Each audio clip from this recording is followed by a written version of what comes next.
latest Frenchie story time. The next several episodes of Frenchie story time are going to be a little different than we traditionally do because this morning J.K. Rowling released installments to her latest book. It's a new book out, but she wrote it, I guess, several years ago. So, Ella, come here. Ella. So she's releasing 1 to 2 chapters every day, I believe, hopefully. So we'll go ahead and be reading those. Before we start reading the chapters, I'll read what she wrote about the process of this book and also a little competition that she has going on for the younger readers, watchers to participate in. So this is what she wrote on her website, Ickabog.com. I'll include the link in the description of this video, so be sure to check it out. So, from J.K. Rowling. Welcome. You've arrived at the website of my new story, The Ickabog. I had the idea for The Ickabog a long time ago and read it to my 2 younger children chapter by chapter each night while I was working on it. However, when the time came to publish it, I decided to put out a book for adults instead, which is how The Ickabog ended up in the attic. I became very busy with other things, and even though I loved this story, over the years I came to think of it as something that was just for my own children.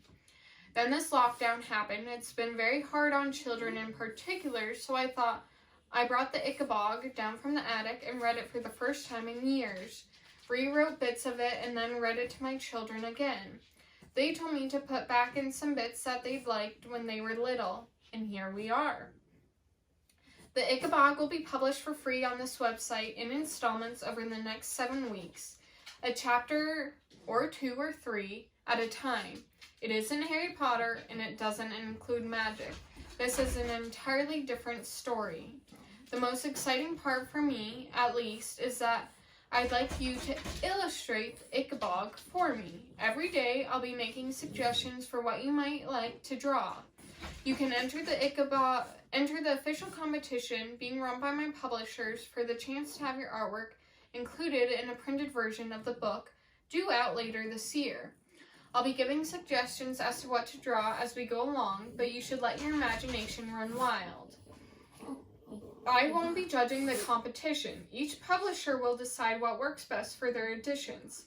However, if your parent or your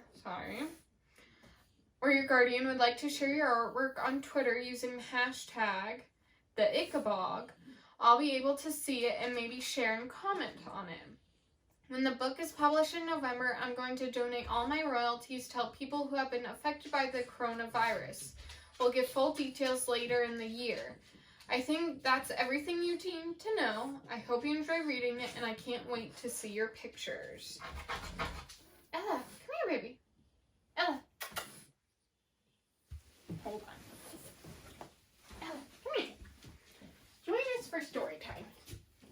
Good girl. Ellie, see, come here.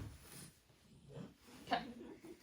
Now, the competition that I think would be awesome if I were younger, I would totally enter it, but since I'm not, I can't.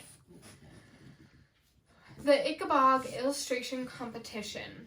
Calling all budding artists, J.K. Rowling is inviting you to help illustrate the Ickabog for her every day when the chapters of the story are uploaded. She will be making suggestions for what you might like to draw or paint to illustrate the story as it goes along. You should let your imagination run wild.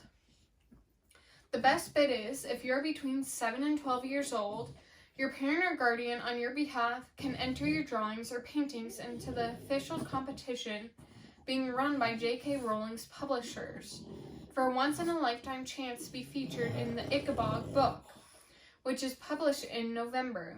The competition is now open in the UK, Ireland, Australia, New Zealand, India, and the US and Canada, and will be extended to other countries very soon.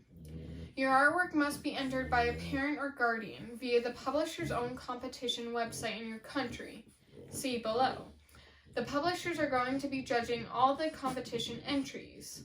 You cannot enter the competition here on this website. All the competition rules, guidelines, entry requirements Opening and closing dates and details of what you can win are available on the publisher's websites too. Residents of the UK, Republic of Ireland, Australia, New Zealand, and India can enter via the UK Publishers Competition.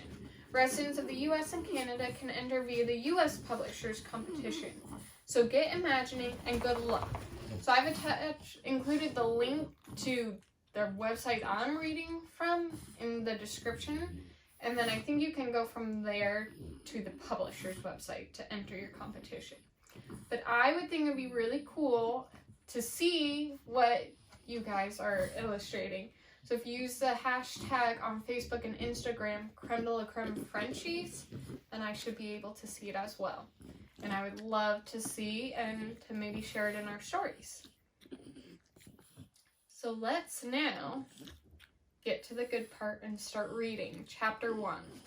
I'll read Chapter 1 in this video, and then I'll do another video for Chapter 2, and then so on and so forth as the other chapters are released. So be sure to check out all the other chapters. Chapter 1.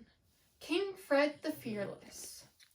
Once upon a time, there was a tiny country called Cornucopia, which had been ruled for centuries by a long line of fair-haired kings. The king at the time of which I write was called King Fred the Fearless. He denounced the fearless bit himself on the morning of his coronation, partly because it sounded nice with Fred, but also because he'd once managed to catch and kill a wasp all by himself, if you don't count the 5-footman and the boot boy. King Fred the Fearless came to the throne on a huge wave of popularity. He had lovely yellow curls, fine sweeping mustaches, and looked magnificent in the tight breeches, velvet doublets, and ruffled shirts that rich men wore at the time. Fred was said to be generous, smiled and waved whenever anyone caught sight of him, and looked awfully handsome in the portraits that were distributed throughout the kingdom to be hung in town halls. The people of Cornucopia were most happy with their new king, and many thought he'd end up being even better at the job than his father, Richard the Righteous, whose teeth, though nobody liked to mention it at the time, were rather crooked. King Fred was secretly relieved to find out how easy it was to rule Cornucopia. In fact, the country seemed to run itself. Nearly everybody had lots of food, the merchants made pots of gold, and Fred's advisors took care of any little problem that arose. All that was left for Fred to do was beam at his subjects whenever he went out in his carriage and go hunting 5 times a week with his 2 best friends, Lord Spittleworth and Lord Flapoon. Spittleworth and Flapoon had large estates of their own in the country, but they found it much cheaper and more amusing to live at the palace with the king, eating his food, hunting his stags, and making sure that the king didn't get too fond of any of the beautiful ladies at the court. They had no wish to see Fred married, because the queen might spoil all of their fun. For a time, Fred had seemed to rather like Lady Eslanda, who was as dark and beautiful as Fred was fair and handsome. But Spittleworth had persuaded Fred that she was far too serious and bookish for the country to love her as a queen. Fred didn't know that Lord Spittleworth had a grudge against Lord Eslanda. He'd once asked her to marry him, but she turned him down. Lord Spittleworth was very thin, cunning, and clever. His friend Flapoon was ruddy-faced and so enormous that it required 6 men to heave him onto his massive chestnut horse. Though not as clever as Spittleworth, Flapoon was still far sharper than the king. Both lords were expert at flattery and pretending to be astonished by how good Fred was at everything from riding to tiddlywinks. If Spittleworth had a particular talent, it was persuading the king to do things that suited Spittleworth. And if Flapoon had a gift, it was for convincing the king that nobody on earth was as loyal to the king as his 2 best friends. Fred thought Spittleworth and Flapoon were jolly good chaps. They urged him to hold fancy parties, elaborate picnics, in sumptuous banquets, because Cornucopia was famous far beyond its borders for its food. Each of its cities was known for a different kind, and each was the very best in the world. The capital of Cornucopia, Chouville, lay in the south of the country and was surrounded by acres of orchards, fields of shimmering golden wheat, and emerald green grass on which pure white dairy cows grazed. The cream, flour, and fruit produced by the farmers here was then given to the exceptional bakers of Chouville, who made pastries. Think, if you please, of the most delicious cake or biscuit you have ever tasted. Well, let me tell you, they'd have been downright ashamed to serve that in Chouville, unless a grown man's eyes filled with tears of pleasure as he bit into a Chouville pastry. It was deemed a failure and never made again. The bakery windows of Chouville were piled high with delicacies, such as maidens' dreams, fairies' cradles, and most famous of all, hopes of heaven, which were so exquisitely, painfully delicious that they were saved for special occasions, and everybody cried for joy as they ate them. King Porphyrio of neighboring Pleuretania had already sent King Fred a letter offering him the choice of any of his daughter's hands in marriage in exchange for a lifetime supply of hopes of heaven. But Spittleworth had advised Fred to laugh in the Pleuretanian ambassador's face. "His daughters are nowhere near pretty enough to exchange for hopes of heaven, sire," said Spittleworth. To the north of Chouville lay more green fields and clear sparkling rivers, where jet-black cows and happy pink pigs were raised. These in turn served the twin cities of Curdsburg and Baronstown, which were separated from each other by an arching stone bridge over the main river of Cornucopia, the Flume, where brightly colored barges bore goods from one end of the kingdom to the other. Curdsburg was famous for its cheeses, huge white wheels, dense orange cannonballs, big crumbly blue veined barrels, and little baby cream cheeses smoother than velvet.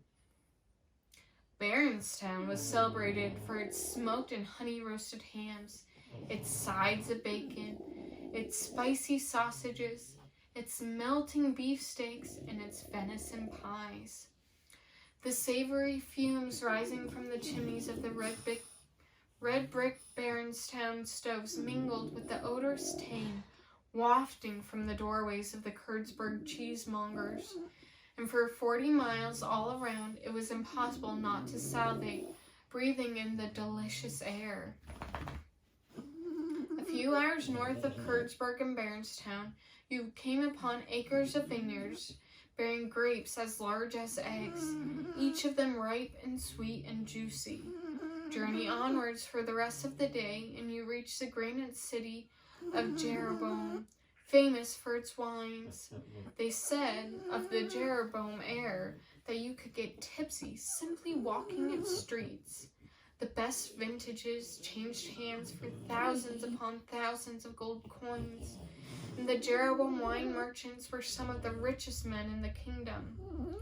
But a little north of Jeroboam, a strange thing happened. It was as though the magically rich land of Cornucopia had exhausted itself by producing the best grass, the best fruit, and the best wheat in the world. Right at the northern tip came the place known as the marshlands, and the only thing that grew there were some tasteless, rubbery mushrooms and thin, dry grass, only good enough to feed a few mangy sheep. The marshlanders who tended the sheep didn't have the sleek, well-rounded, well-dressed appearance of the citizens of Jeroboam, Baronstown, Curdsburg, or Chouville. They were gaunt and ragged. Their poorly nursed sheep never fetched very good prices, either in Cornucopia or abroad, so very few marshlanders ever got to taste the delights of Cornucopian wine, cheese, beef, or pastries. The most common dish in the marshlands was a greasy mutton broth made of those sheep who were too old to sell. The rest of Cornucopia found the marshlanders an odd bunch, surely dirty and ill-tempered. They had rough voices, which the other cornucopians imitated, making them sound like hoarse old sheep. Jokes were made about their manners and their simplicity. As far as the rest of Cornucopia was concerned, the only memorable thing that had ever come out of the marshlands was the legend of the Ickabog. Thank you for listening to Chapter 1 of the Ickabog by J.K. Rowling. We'll read Chapter 2 in the next video, so be sure to check that out because that'll be published right after this one. Don't forget to subscribe to our YouTube channel, Créme Frenchies, and follow and like us on Facebook and Instagram at Créme Frenchies.